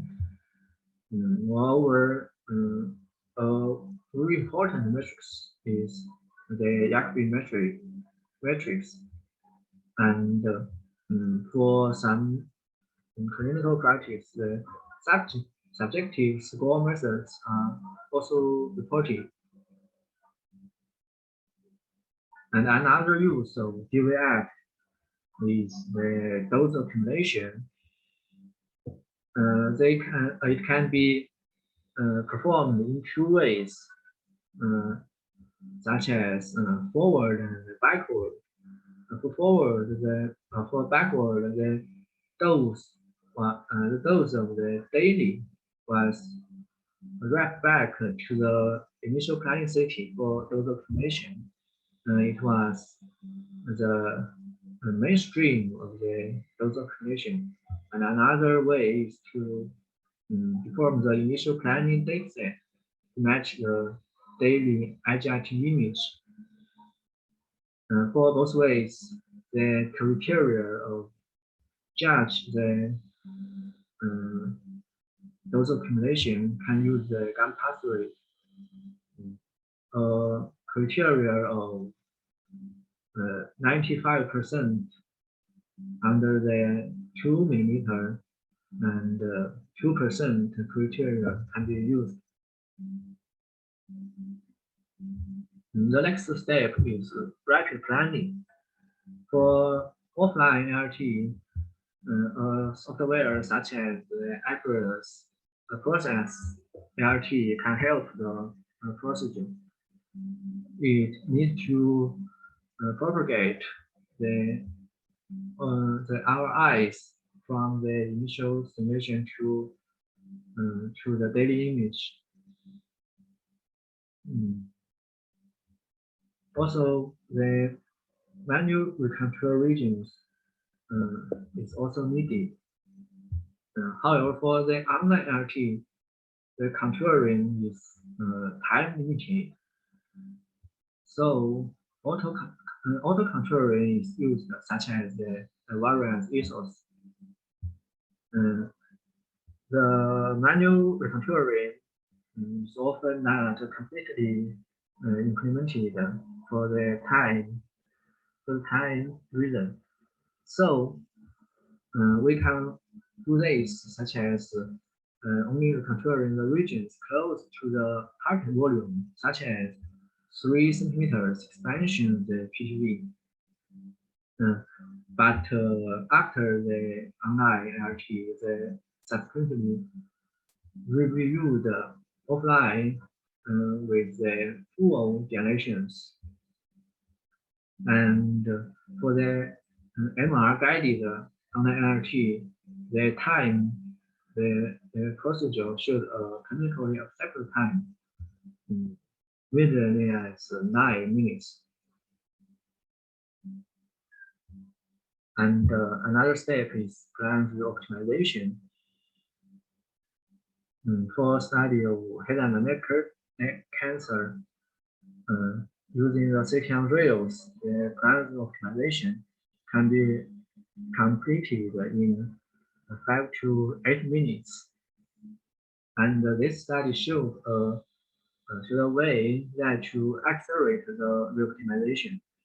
They combined the all OARs into a single optimization structure. So this, the total optimization objectives can be decreased. And an important aspect of the planning is the electron density map. The currently fashionable way to do this between multimodality is we translate the contours using the DIR and aside the contours using the stated values, and this way this method showed promise results for the electron density map. Another point need to be considered is the declining time. For the total procedure in many treatment sites showed currently we find that at least need about 30 minutes for the lung cancer to do the online adaptive radiation therapy, and some other studies also reported more time, especially in the SBRT.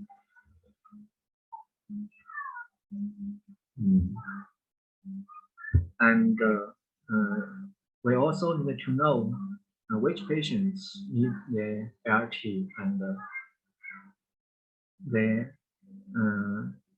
this is action level,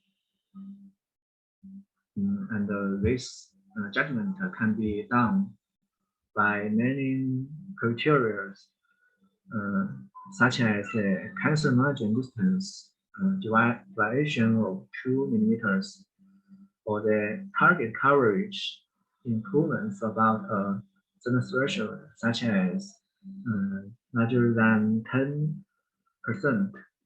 And just as saying just now, the Jacobi terminal histogram can obtained from the DIR can also used for the judgment. And here, some studies also raised the way of radiomics classification. As shown in the right figure, the radiomics can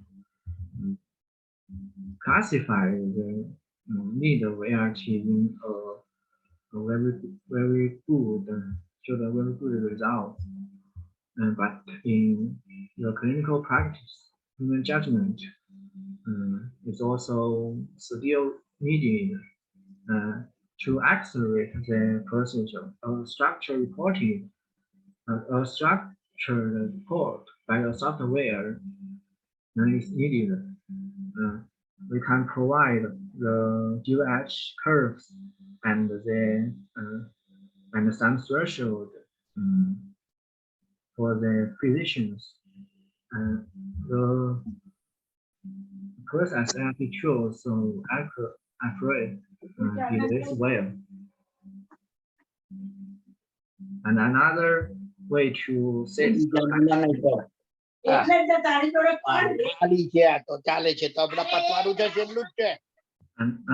another way to set the action level is population-based dual-edge metrics. This study calculated the population of patients with rectal cancer and statistically calculated the dual-edge deviations of PV, bladder, and femoral head. And the deviations show the distribution of the normal distribution. Some of them show the normal distribution, and the lower and upper threshold were setted among the population. So this threshold can also be used for the action level setting. As ART is resource intensive, so then personnel can be allocated in the right way. Here, this table showed a recommendation of personnel allocation. And another point is the frequency of ART. As it's resource intensive, the ART may be set to in a weekly way in some institutions, but in a study of abdominal SBRT, it shows that the daily atomic variations both in tumor and OAR is present here. So the frequency is mainly based on the treatment site and the optimal time of the institution or the algorithm used. For us, we need to clarify the specific goal of the adaptation with objective action thresholds. That's to say the action level we need to set in ourselves. To do a brief summary, the ART is resource intensive, has many steps, and for each step, the ART requires high precision and speed, and the AI can help to implement the ART procedure. The third section is ART quality assurance. The ART QA need to do the following things. Need to detect the anatomical variations and mechanical errors, and the implementation can be based on two ways. One is calculation and the other is measurement.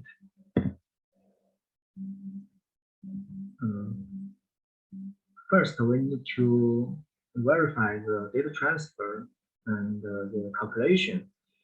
The DICOM data from the base and daily static plan need to compare the beam angles, number of segments, and the time or the fluence patterns and the volumes.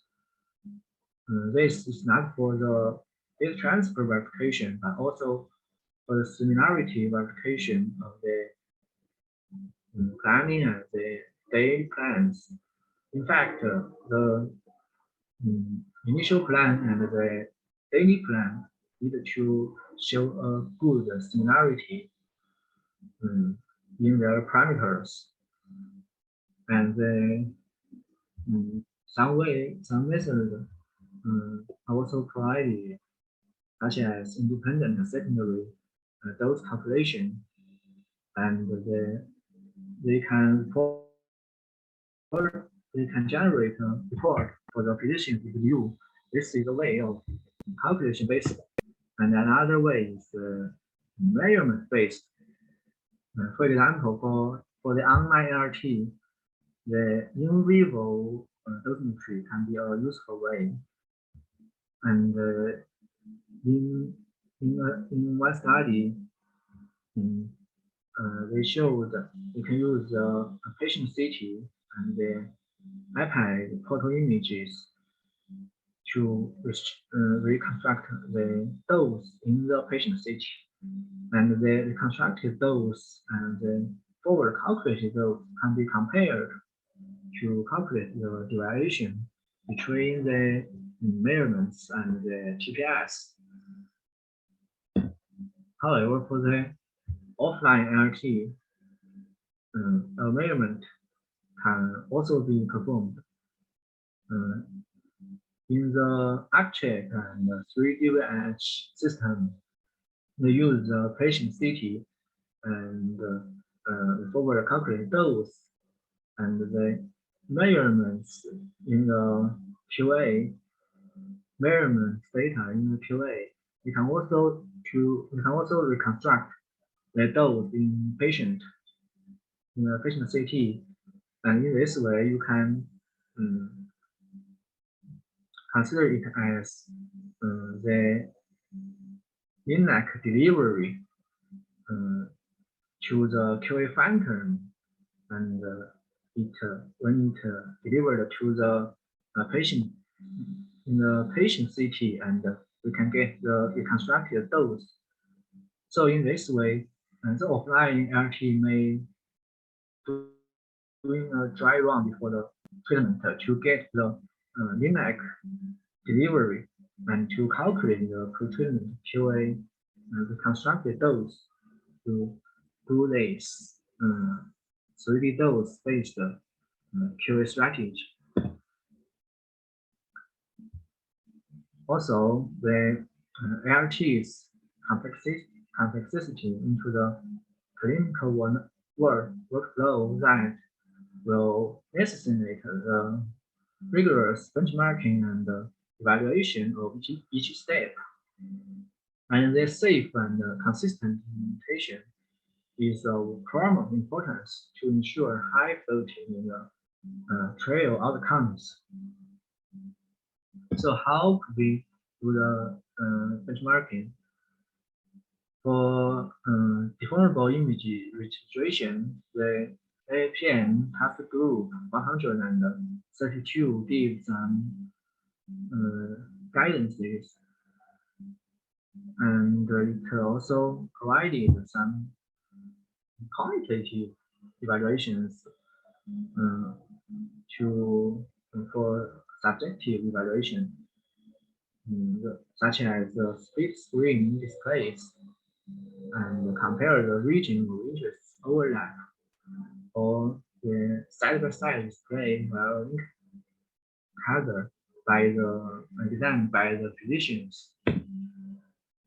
But more important, the quantitative benchmarking is needed. At least we need a physical phantom or the digital phantom. For the physical phantom and end-to-end testing in a clinical setting need to be done, but this may be limited by the physical phantom. A more straightforward way is the digital phantom. We can use a user-obtained DVF to generate the deformed image, and when we use the DIR to calculate a DVF and compare this calculated DVF with we used the gold standard DVF, and this digital phantom way of benchmarking suggested by the task group 132. Another benchmarking is about the auto segmentation, and should be reviewed by a radiation oncologist. Some metrics can also help for this procedure, such as the dice value between the two contours need to be within the contouring uncertainty about 0.8 to 0.9. But generally speaking, currently many online LT procedures still use the Richter copy of the target volumes. The reason is that the multimodality diagnostic images such as MRI or PET-CT were used to assist in target generation. But for the daily image, they are typically missing at the time of the online planning. Another QA need to do is the machine-specific QA. This is similar to the pre-treatment machine-specific QA. And the AFOMP task group 142 is appropriate. the ART features an increased dependence on imaging systems. So we need to pay more attention on the imaging system QA. Periodic QA regarding image quality to be done. The robust examination should be contain the geometric distortion and the image artifacts and HU to electron density calibration curves. And finally, the whole ART workflow need to do end-to-end testing. After those benchmark tests, we still at least need 2 geometries or physical phantom to do this end-to-end testing. And we use, in this way, we use the ART workflow we want to use in clinical practice. And the comparison contains the cumulative delivery dose and the intended dose calculated by TPS, and these deviations need to be within 5% between the 2 doses. And another analysis is the failure mode effects analysis is helpful to characterize the ART process and to further direct efforts to the associated QA program. Another QA is about the adaptive PS QA. For online ART is limited by the patient and the coach. So in this way, the in vivo dosimetry is useful.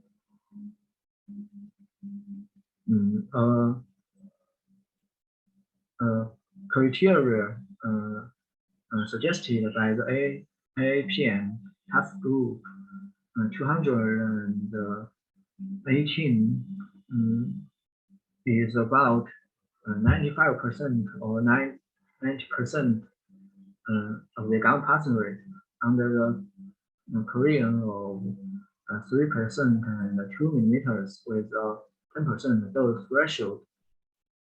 To compare the measured base dose and the cheapest calculated dose, and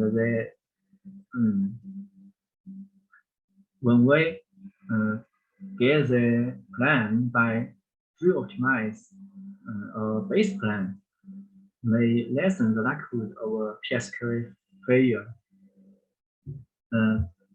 We need to know that when we do the online ART, if we do the adaptive PSQA, the more time we do it, the more time the patient is on the table and more risk he would suffer. And another point we need to know is that the PSQA may not necessarily needed because the monitor of the delivery dose in real time is common for the online ART, such as EPID. In the procedure of clinical practice in our institution, the EPID can detect the photo image of each field. After the MRT, one field is delivered, we can get a EPID and compare the measured dose and the calculated dose. And another method is simulation. In this way, the machine files may retrospectively determine the fidelity of the delivered plan. For the offline ART, the PSQA may be performed a dry run in which the mechanical components of the delivery are inactive, but no dose is delivered. And post-treatment analysis is important for the offline ART PSQA. The delivery parameters will suffice when we could not get a measurements-based PSQA. If we doing better in the checks on the plan integrity and the data transfer has been performed properly. So to sum up this section, we could say that the ART implements requires benchmarking, end-to-end testing, and regular QA, and the in vivo dosimetry and real-time monitoring is useful for the online QA.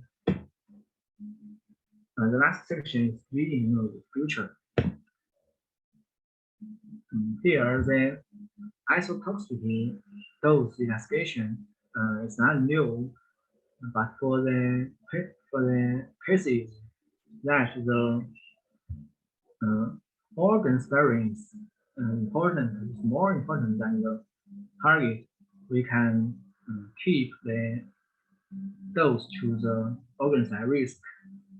And investigation of the PTV dose. This adaptive way has shown promising prospects of the clinical practice. And another future way of ART is biological and functional guided ART. It showed studies have reported it's clinical beneficial, but its use is still limited. The third point is the integration of advanced computation. For online ART, the time is very important. So the GPU use would be very important and used for the online ART acceleration. The last point is clinical trial inspiration. Although the ART benefit has been reported, but more clinical trial is needed to evaluation the various ART methods and get a unified standards of how we could do the ART in the future. Okay, that's all of my report. Thanks for your listening.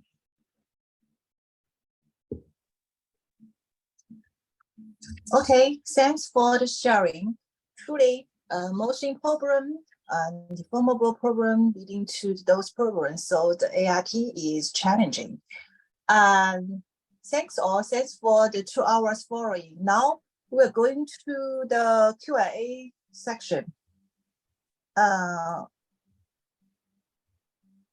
Today, we have 3 questions now. The first one is, do we need a third-party software to evaluate level dosimetry with you are using? I think the question is to Professor Wang. Will you please help us to answer it?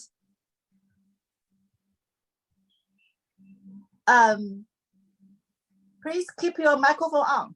Okay, sorry. Okay. I believe actually if you want to do the in vivo QA, you need the third part software to do this evaluation. Actually, you can if you want to.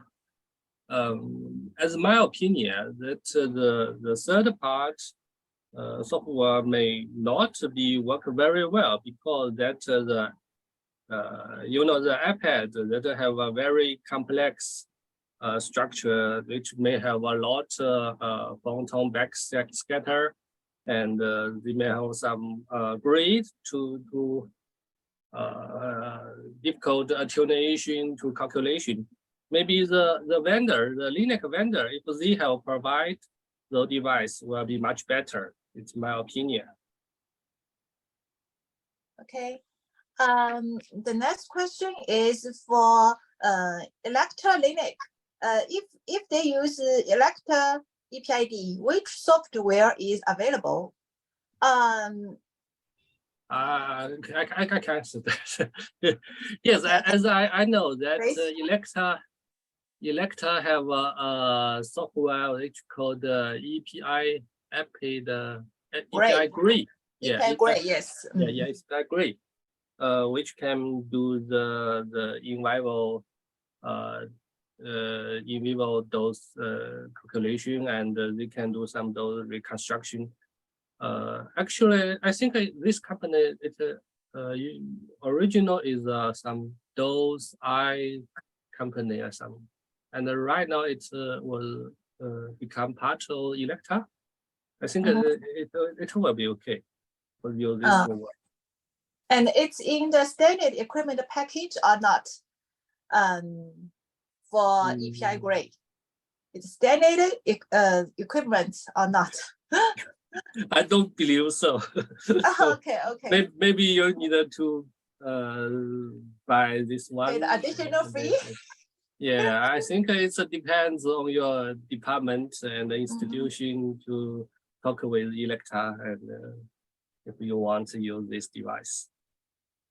Okay.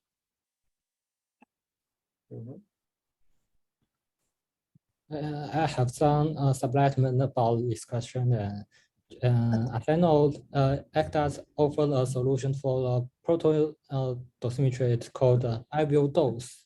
Vivo dose, yes.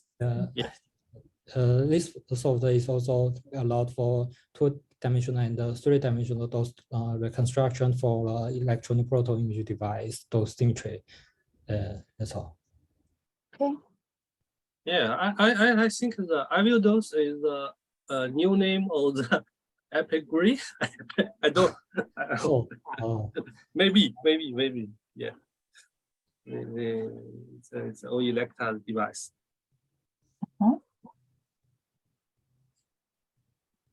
I think we do not have any questions.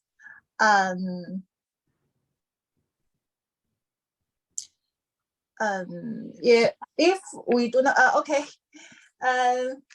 So we are going to finish the question and answer section. Now I will give the microphone to Professor Mary Jo, and let her to give us a conclusion. Okay, Mary? Yes. Thank you. Thank you, Professor Jianjian and Professor Wang and team for conducting this AFOMP school excellently. And we had a very nice listening experience, listening to the QA portal dosimetry and even in vivo dosimetry, and the question and answer sessions were also nice.